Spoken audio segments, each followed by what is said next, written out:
For more on this, we have joining us on TVC News this hour an election observer, Mr. Rasak Olokooba, who is also the convener campaign for dignity in governance. Thank you for joining us. Thank you. Good afternoon. Good afternoon. Viewers at home, good afternoon. I greet all of you. So which areas have you covered today and what have been your findings so far? Well, as usual, there's no traffic, so it allows us to go travel around easily. I set out as early as 6:47. Not that I'm expecting them to get there at that time, but I also encourage people that I pass through their places to comply. I visited about 20 to 15 filling stations and encourage them to lock up, that there's a restriction, or that you are not supposed to start business until 3 p.m. And I look at the attitude of voters across Lagos. I've been to Ojolegba, Ajegunle, I've been to Surulere, I've been to Magodo, I've been to Agege. I moved around. As people, all others have noticed, I also see a low turnout. And like what your last interview I said, that the low turnout, we need to let people understand the implication of no voting. Did you also observe low turnout? Yeah, I observed a low turnout. It was extremely conspicuous, very extreme at the beginning, but at a later date, people were coming out. Not as expected, but people later begin to come out.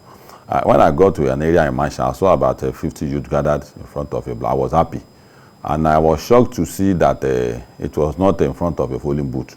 It was beds that they were gathered to. So I came down to make them understand, saying, what did chairman do for us? So there needs to be an education to let Nigerians understand the link between voting and prosperity.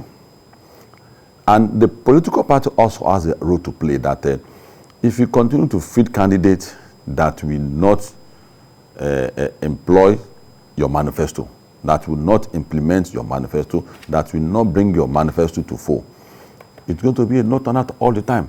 But all the manifestos of APC, you remember when Buhari came in, everybody voted.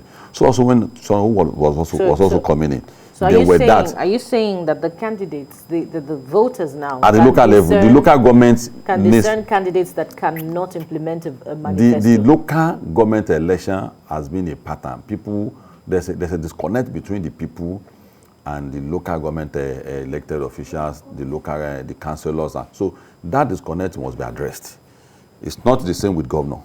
If it is the governorship election now, as early as 6:30, you see people coming out, because we observe and we know this pattern as it goes. But our correspondent who came in earlier also noted that even for governorship elections, particularly the last one, that it's been a law of diminishing returns setting in. Less than a quarter of the electoral population in Lagos elected the governor. That is a universal pattern in 2019 in the whole of southern Nigeria.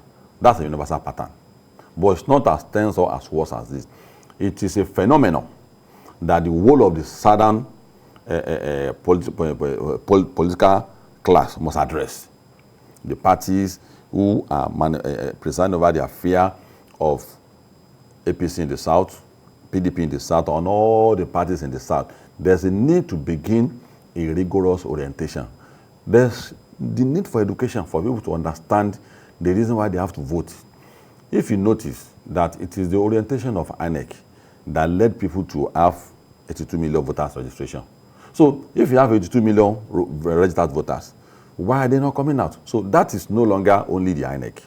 That is also about the party, the civil society, on all sectors in the society, to begin to talk and make people understand that there's the need for you to understand that if you want free education, if you don't vote party that will implement free education, you can't have it. Good road, healthcare facility. Then there's an ideological issue among parties that if you don't vote party that will address your concern, look at the manifesto. In America, the Republican is about, they understand the importance of securing individuals, that individuals must be able to secure themselves. So the gun license, ownership of gun is important to them, that when a thief comes to your house, there has to be casualty on both sides, that someone can come to your house and harass you with gun. But Democrats said, no, we can do something better than that. So if you live in America, depends on what you want. If you need to have gun, you must work for Republican. So also, what we normally call Uomo Baba, there's an allowance for people who are not employed. The Democrats felt that all the guns are not equal. The Republicans said, no, we must make all the fingers equal. I can't work while somebody will be eating from what is called my sweat. So there's that debate that is going on, and it's cleared a two parallel line. So in Nigeria too, there must be that manifesto that our party have manifesto, APC have manifesto, and you can't hold anybody responsible for it. It's not. But don't you see a complacency on the part of political parties in, kickstarting that debate? They have a major role to play. Yeah. They have a major role to play. There's a need for them to identify candidates. For instance, in Lagos now, to run Lagos, you need a particular sophistication. And if you don't have that sophistication, Lagos will fail. And since 1999 today, we have been lucky to have that kind of candidates that has recognized the need to run Lagos in a particular way, to work, run it after the model. You have Cairo in Egypt, you have Johannesburg in South Africa, you have Lagos in Nigeria. There's that cosmopolitan nature of Lagos that if you fail to do it, if you fail to understand the importance of origin, transportation, land, water, train, the way there's a pattern economy of Lagos run so the party consistently notice that and they follow that pattern. They don't have to neglect that when it comes to councillorship and chairmanship of local government. Yes, it is important to also get parties. All parties in Nigeria get careless when it comes to issue of chairmanship and local government. They don't consider it too important. They felt House of Assembly, House of Rep, and the best people to assess your party quickest are the people at the local level. They are the people to talk on the street. They are the people to follow you to rally. They are the people that your first contact, even if you are going into the street, they are the people at the local level. So party must take it serious. This election has gone and it's going to end, God's willing, by 3 p.m. Of course, there's a likelihood that a particular party will have a major success in this, but it is not sufficient for us to. But when you know that another election is coming in 2023, and that election is decisive enough for the South not to play a major role in it. It is not good to go into a major election with it. So that orientation must continue. Not only to encourage them to come out to vote, but to let them understand that there's an umbilical cord that links your prosperity with your voter's card. Interesting. So the local government election is just as critical as the presidential and governorship elections. They have equal importance. Part of the conversation as well is that there's a growing lack of confidence in state electoral commissions to conduct elections because of the worry about independence and this same umbilical cord attached to state governments. So would things have been different in this election, local government election, if INEC conducted it? That's an error that you must quickly correct. Already we are saying that federal government has a lot. We are so attached to federal government taking control of our life. And what we must be working towards is to take more from federal government.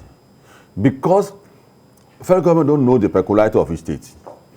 What people must know and understand is that nobody will defend your democracy for you. You must defend your democracy.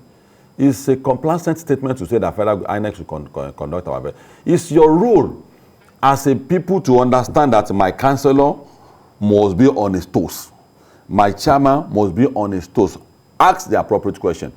But because we are used to asking Christ to come and die on the cross for us again, or Muhammad to come and fight our jihad for us, we are so used to it that we don't know that it's our duty to do this thing. Federal government won't do that for you. So we are talking about state police. So you want to take Rasak back to Abuja when we are about to win another major battle.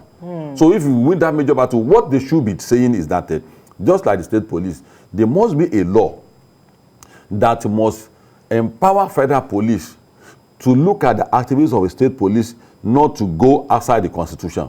That should be what they should be asking for, that there should be a law that will empower INEC to look at the election that are being conducted. That's how to do it. There must be that check and balances, not to do anything, but the power to look at all the elections that are being held. But to say that someone who doesn't understand the peculiarity of Lagos or of Kwara to now come and preside. That's why we are where we are. And we don't. So there's a need for that education. And the civil society has been up and coming in this. We've consistently educated the voters. We won't stop.